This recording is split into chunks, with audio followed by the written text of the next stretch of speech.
It started like every modern revolution, young voices, digital banners, encrypted chat rooms buzzing with hope.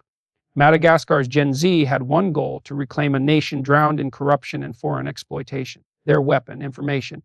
But the military had a different arsenal: American-grade drones, French cyber defense software, and Russian thermal tracking scopes. Within hours, peaceful rallies turned to battlefield simulations. AI drones scanned crowds, tagging leaders through facial recognition. A single order: activate silent sweep. Streets went dark. Then came the hum of rotor blades and the metallic clank of exo-suited troops. The youth expected riot shields. What they faced was mechanized precision. Each heartbeat of the city was now being monitored, logged, and eliminated in real time. It wasn't just a coup, it was an algorithmic execution of democracy. Behind the curtain stood a new alliance of military elites and foreign defense contractors. The coup wasn't random, it was engineered. Satellite footage shows Madagascar's coastal bases receiving shipments weeks before the uprising railguns, cyber jammers, and a prototype drone swarm system known as Project Airway, its mission full spectrum dominance. The moment protests began, IRA was deployed, hundreds of micro drones forming invisible nets, cutting off communication, jamming 4G works, even frying nearby electronic devices. Within minutes, the internet went dark. The revolutionaries, digital warriors, were suddenly blind and mute. The world couldn't see. The silence wasn't natural, it was engineered silence. The youth on the streets waved flags and chanted for hope, unaware that every phone ping was already logged. Every move anticipated. The Gen deleted them, they deleted them. By day 3, the capital looked like a ghost zone. Burnt-out vehicles, drones circling overhead, and soldiers in adaptive camo blending into the environment like phantoms. Rumors spread that an autonomous tank division called the Iron Rain had been activated. These weren't ordinary tanks, they were unmanned remote, operated from offshore warships.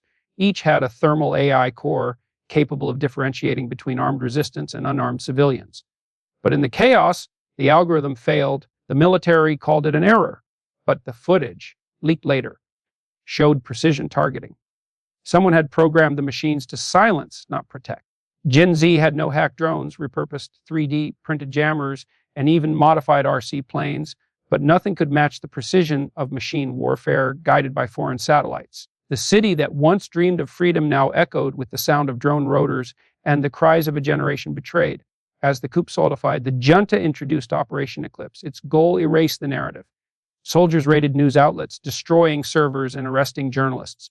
Every trace of protest footage was scrubbed from the web using deepfake purges, real faces replaced with fake smiles. But the youth fought back online, spreading truth through hidden frequencies and encoded war footage. A 19-year-old hacker known only as Narina hijacked military feeds and streamed the truth live, drones firing on civilians, tanks crushing safe zones. Her stream lasted minutes before her signal went silent. No one's seen her since. But her act ignited something global: questions, outrage, and fear. How could the world's youngest revolutionaries be silenced by their own army using tools meant for foreign wars? How did war tech, built for defense, become the instrument of suppression? Weeks later, the new regime paraded through Antananarivo in armored convoys, columns of steel and silence. Behind them, the hum of imported F-39 stealth jets roared across the sky, a show of dominance. But beneath the surface, rebellion still burned. Underground networks using analog tech, hand radios, printed flyers, graffiti with encrypted QR codes. In the outskirts, defected soldiers began leaking classified reports, proof that the coup's weaponry was part of an international field test. The Gen Z movement wasn't crushed, it was studied. The coup wasn't just political, it was technological evolution. The future of warfare had found its first victim: democracy itself. Now the world watches quietly. Nations sign new deals, defense companies profit, and Madagascar's silence deepens. But somewhere deep within the digital ruins, voices whisper again. The same generation that the machines tried to erase is reprogramming the fight. They've seen the power of AI warfare, and now they're learning to turn it back. This is no longer about one country. It's a warning. The next coup may not come with tanks. It may come through your screen, your phone, your feed. So if you believe that freedom must evolve faster than control, then this story is your signal.